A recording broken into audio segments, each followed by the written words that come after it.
聞こう。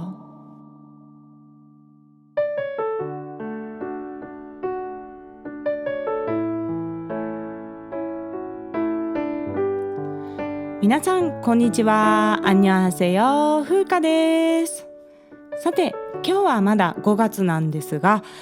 歌会から6月になるということで歌のテーマが変わります。今月のテーマはチュッカです。漢字だと祝うに歌と書いて、これの韓国語読みがチュッカなんですね。日本語だと祝歌と読むかもしれません。で、韓国では結婚式でね、お祝いの歌を歌うという習慣があるんですね。で、6月といえば日本はジューンブライドという言葉があって、結婚式のイメージなので、今月は結婚式で歌う幸せな歌チュッカをテーマとしてお届けしていきます。日本ではジューンブライドといって6月といえば結婚式というイメージですけれども、この由来はヨーロッパだそうです。諸説あるんですが、一説としてはギリシャ神話に登場する神ゼウスのお妃様で、結婚や出産を司る女神ジュノが守護する月が6月ジューンであることから、この月に結婚すると生涯幸せに暮らせるんですよという言い伝えから来ているそうなんです。多分ヨーロッパは6月が寒気だと思うんですよね。で、天気のいい日が多くて、ずっと晴れ渡っているんでしょうけれども、一方日本はね、6月梅雨があるんで結構雨が多いシーズンですよね。で、私自身はあまり6月に結婚したいという憧れは特になかったですね。で、調べてみたら韓国では5月の花嫁という言葉があるようで、5月が一番人気のシーズンみたいです。5月も本当にいい季節ですよね。そして結婚式も日本と韓国では文化の違いがあるので、今日は韓国の結婚式についてちょっと紹介していこうかと思います。といっても私自身は韓国の結婚式には行ったことがないんですよ。ですので参加された方の話を聞いたり、あと韓国語の先生に教えてもらったり調べたりした内容になります。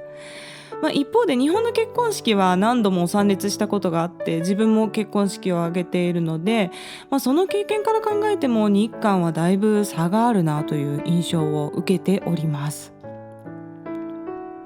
まず所要時間ですね。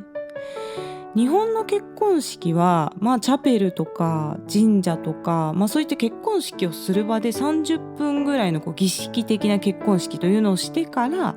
披露宴会場に移動して、その披露宴会場でフルコースのお料理をいただきながら、だいたい2時間から長い人だと3時間とかね、披露宴やる人もいますよね。なんでトータル全部で結婚式から披露宴まで出たら 3,4 時間はかかるっていうイメージですよね。そしてその後場所を移動して、二次会まで参加したりすると、もう参加する方も1日がかりですよね。遠方だったら朝移動しなきゃいけないって、そしてその後髪の毛とか美容室でやってもらって、で結婚式自体も 3,4 時間かかってっていう感じなので、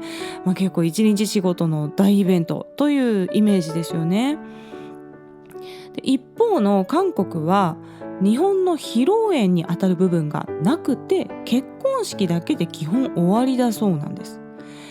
結婚式の後に写真撮影をしたら、もう全体行事はそれで終了で、お食事もするんですけど、結婚式の参列者の方が受付でご祝儀とかを渡す時に引き換えにね、お食事券っていうのをもらえるんだそうです。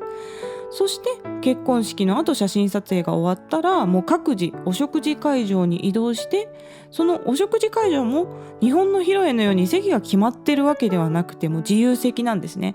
で、一番多いのはビュッフェ形式といって、バイキングみたいな感じで好きなもの好きなだけ食べてくださいっていう感じが多いみたいです。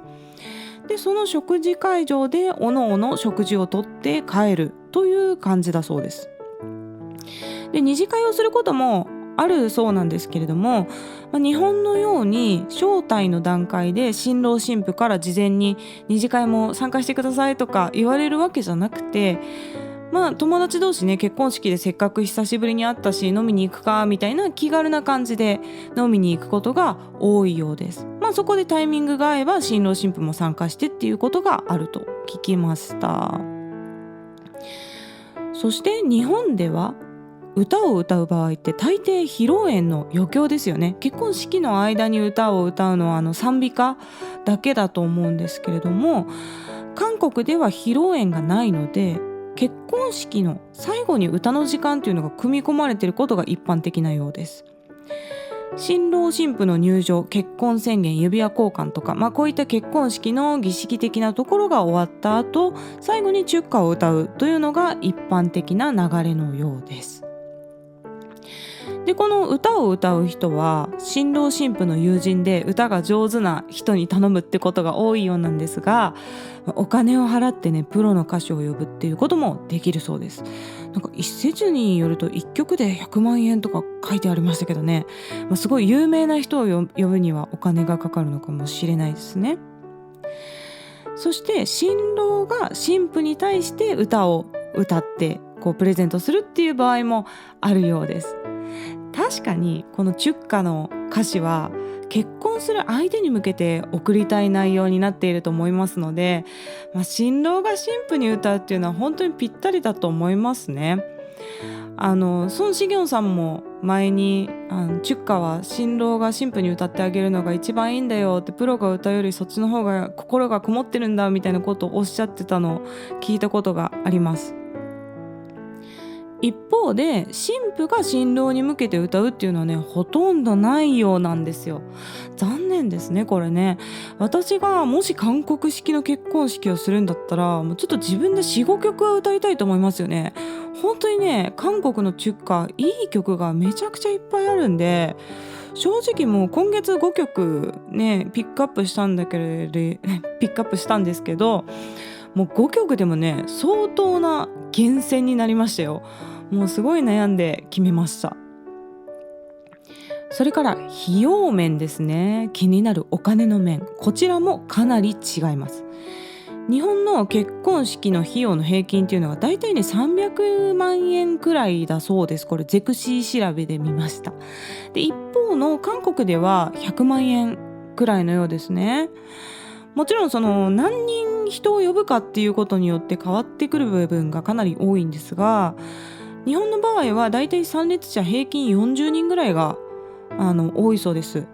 で、一方韓国は100人以上になることもザラ、もうかなり多いそうなんですよ。で、日本は本当に親密な人しか呼ばないですよね。親族プラス仲の良かった友達をピックアップして来てもらうっていう感じなんですけれども、韓国の場合は新郎新婦の両親の友達とかも来るらしいんですよ。だから自分のお母さんのお友達も一緒に参列してくれるっていうのが一般的だそうなんですね。だからビュッフェ形式といえども参列者のお食事代がやっぱりかなりの金額になると思うんですよね。数千円だったとしてもそれかける100人とかになるわけですからね。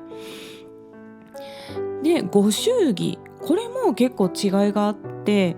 友人だったら韓国の場合、数万ウォンのことが多いそうです。桁が日本とは1桁違うので、数千円ぐらいのイメージですね。日本だと同僚や友人は3万円で、特に仲がいい人だったら5万円で、親族だったら10万円みたいにアップグレードしていくイメージですが、韓国はこの日本の10分の1ぐらいっていうイメージでいいと思います。だいたい会場でいただく食事代にプラス少しお祝い金を上乗せするみたいなイメージだそうで、韓国の結婚式ではね引き出物もないのが一般的なそうなんですよ。で、日本はフルコースのお食事に数千円分の引き出物をつけるっていうのが一般的なんで、多分このあたりの価格差も結構あるように思いますね。さらに服装も韓国の方がだいぶカジュアルです。ちょっときれいめの平服というイメージですね。高級なっていうかちょっといいレストランにお食事に行くときに着ていく服ぐらいが TPO に合っているそうです。日本では参列者も美容室予約してヘアセットしてパーティードレスで行くっていうのが一般的なんですけど、それを韓国でやっちゃうと、いやこの人なんでこんなに気合い入れてんのみたいな、元カノなのかなみたいな、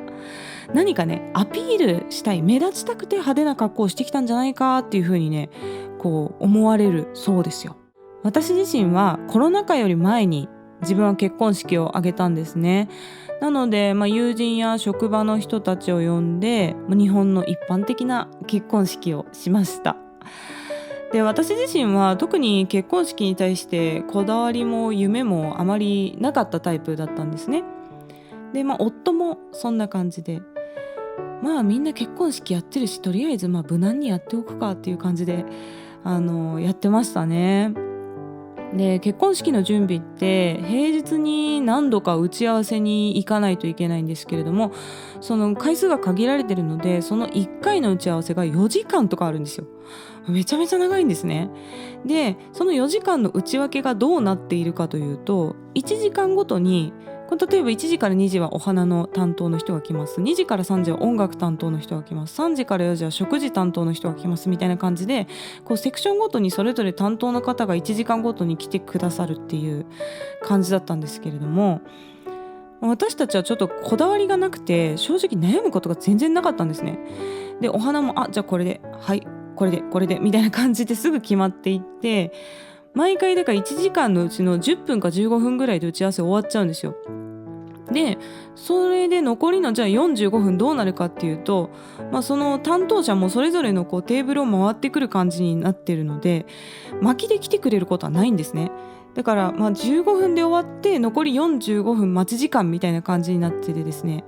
なんかスマホゲームばっかりしてたような記憶がありますね。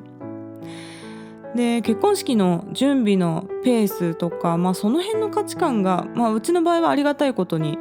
夫婦でほとんど乖離がなかったので、なんかそんなに結婚式が大変だったっていう記憶はなくて、終わってみたらいい思い出だったなっていうぐらいなんですけれども、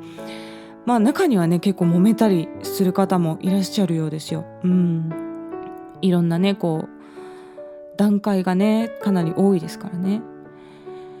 そして先日ね弟が結婚したんですけれども、弟が結婚した時はもうコロナ禍だったので、ちょっといろんな人を集めて大人数の会を開くということが難しい時で、家族だけでひっそりと結婚式をしたんですけど、それもねとっても楽しかったですね。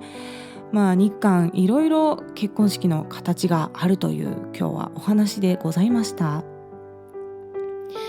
今日は最後にメッセージを紹介したいと思います。ラジオネームさやさん。曲のリクエストというか韓国の歌手の方でリクエストをさせてください。カオルパンアクというユニットについて詳しく知りたいです。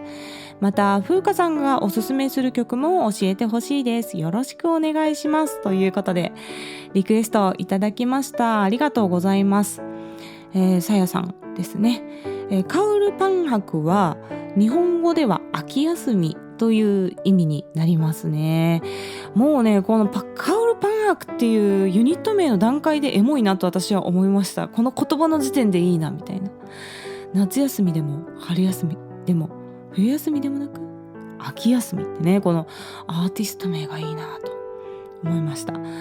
の方々男女のユニットでジャンルはフォークソングっぽいですね。で、歌を担当されているのは女性の方で、おそらく男性の方がプロデュースというか曲を書いたりとかボーカルディレクションとかをされているのかなと思っております。で、私はこの秋休みはですね、代表曲の1曲だけ聞いたことがありました。でもあまり詳しくはまだ知らないので、早速メッセージをいただいて今いろんな曲を聴き込んでいるところでございます。で、7月のリクエスト企画でトークテーマとしてこのカオルパン泊やらせていただこうと思います。また概要欄の質問箱からメッセージや質問、リクエストなどぜひ気軽に送ってください。日本語でも韓国語でも大丈夫です。特にリクエストを募集しております。 YouTube の方もよろしくお願いします。ではまた次の放送でお会いしましょう。さようなら。